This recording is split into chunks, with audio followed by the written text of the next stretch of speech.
Իրիկունը 11-13 են կրակել։ Ուժգին կրակոցներ էին։ Նույն ձևով էլի երբ ոնց կրակել են մի 8 հատ 9 հատ միանից, մի 9 հատ միանից։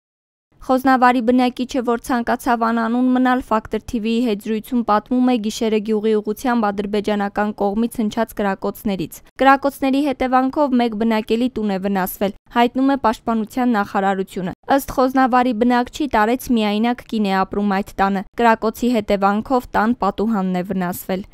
Լուսամուտը ջարդել է, հետո էլի։ Տատիկը քնած է եղել, հա, այդ ժամանակ։ Ադրբեջանական զինուժի կրակոցներն արդեն սովորական են դարձել տեղացիների համար։ Անհանգստանում ենք, բայց չենք վախենում, պատմում են նրանք։ Չենք վախենում, բայց դե մտածում ենք էլի։ Տների ուղղությունով են կրակում, դա մեզ չի որ ասես հավայի կրակում են օդ չէ։ Արդեն սովորական օր կա լսում ենք, օր կա չենք լսում։ Ուշադրություն չեք էլ դարձնում։ Մտահոգիչ է, բա ինչ է, մտահոգիչ չլինի, բան ենք, ուղեղները սանջատած, դե մտահոգում ենք, բայց դե ինչ անենք, ասա դա էլ։ Բնակիչները պատմում են, կրակոցների ձայներ հիմնականում գիշերն են լսում, տարբեր ժամերի։ Որ գալիս է կպնում տներին, ուրեմն մի բան կա էլի, կանոն չեն կրակում, թիրախ կան, էլի չեմ կարող ասեմ, գիշերն են կրակում, 10-ին, 10-ից 10-20, էլի օրերի տարբերություն, ժամեր կա փոխում են, 1-10, նայած էլի։ Խոզնավարի բնակիչները չեն մտաբերում, թե գյուղում վերջին անգամ երբ են կառավարության անդամների տեսել։ Սպասենք տնանք էլի տնանք ինչ կատարվում ինչ կլինի։ 5 րոպե հետո խաղաղության պայմանագիրը կնքելուց հետո Հայաստանի Հանրապետության բնակիչները եւ Ադրբեջանի բնակիչները սկսելու են իրար հետ առևտուր անել։ Ադրբեջանից գազ գնելու ցանկություն հայտնած ազգային ժողովի խոսնակի լավատեսությունը չունեն խոզնավարցիները։ Տես բան չի կարող լինի։ Ասենք ոնց եք պատենց մեկը դուք ոնց եք պատկերացնում։ Տես բան հնարավոր է չի լինի։ Մեկի երեխան է մացել, մեկի հետն է, մեկի աղբերներն է։ Տես բան չի կարող լինի։ Կամ ինչ առետուր է, շկի հələ ոչ մի բան չեք իմանում առետուր, հա, հələ շկի սահմանների հարց չեն, դուք առետուրի մասին են արդեն մտածում։ Սաղորը կրակոցը թող մեկը գա էլի գա գյուղասի, թող տնանք նախարարություններից բանից թող մեկը գա, ասի տնանք ինչ են անում։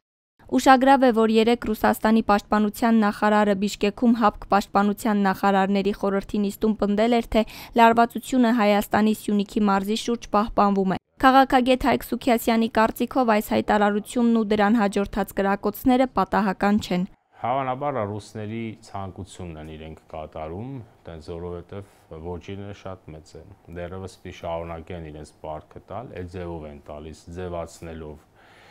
չուզենալ ձևացնելով հարձակում Հայաստանի վրա։ Խաղաղության պայմանագրի մասին խոսակցությունների ֆոնին Ադրբեջանը շարունակում է պարբերաբար խախտել հրադադարը։ Ինչու է Ադրբեջանը կրակոցներով արձագանքում Հայաստանի իշխանությունների խաղաղության վերաբերյալ հայտարարություններին։ Ֆակտոր TV-ն հարցրեց անվտանգության խորհրդի քարտուղար Արմեն Գրիգորյանից, որն ինչպես պարզվեց տեղյակ չէր Խոզնավարի կրակոցներից։ Դեռևս առիթ չեմ ունեցել ծանոթանալու, բայց կրակոցների վերաբերյալ ՊՆ-ն հայտարարություն է տարածել եւ այդ մասով հավելյալ որևէ մեկնաբանություն չունի։ Անվտանգության խորհրդի քարտուղարը միայն կարճ հիշեցրեց, որ առաջարկել են Ադրբեջանին հրադադարի ռեժիմի խախտման դեպքերի հետաքննության Հայաստան-Ադրբեջան համատեղ մեխանիզմ ստեղծել։ Ադրբեջանը սակայն մինչ օրս չի արձագանքել վարչապետի աշխատակազմի այս առաջարկին։ Արդյոք կա պատերազմի վտանգ։ Անվտանգության խորհրդի քարտուղարն այս հարցին ի պատասխան հղում արեց Նիկոլ Փաշինյանի հայտարարությանը։ Հայաստանի Հանրապետության վարչապետը հայտարարել է, որ պատերազմ չի լինել, խաղաղություն է լինելու տարածաշրջանում եւ մենք շարունակել ենք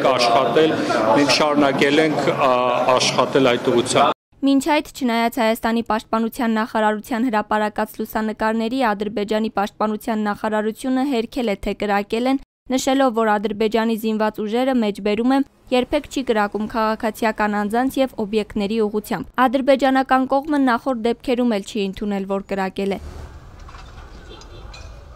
Միայն այս ամսվա ընթացքում Սյունիքի բնակավայրերի ուղղությամբ կրակոցների մի քանի դեպքեր են արձանագրվել։ Մայիսի 7-ին եւ 9-ին Ադրբեջանի զինված ուժերը կրակել էր Խնածախի ուղղությամբ, ինչի հետևանքով վնասվել էին բնակելի տների տանիքներ։ Իդեպ Նիկոլ Փաշինյանը մարտի 19-ին Facebook-ում գրել էր, որ Հայաստանի պաշտպանության նախարարությանը հանձնարարել է հրադադարի ռեժիմի ոչ մի խախտում չանել, ընդգծելով Հայաստանը գնում է խաղաղության եւ ոչ թե պատերազմի։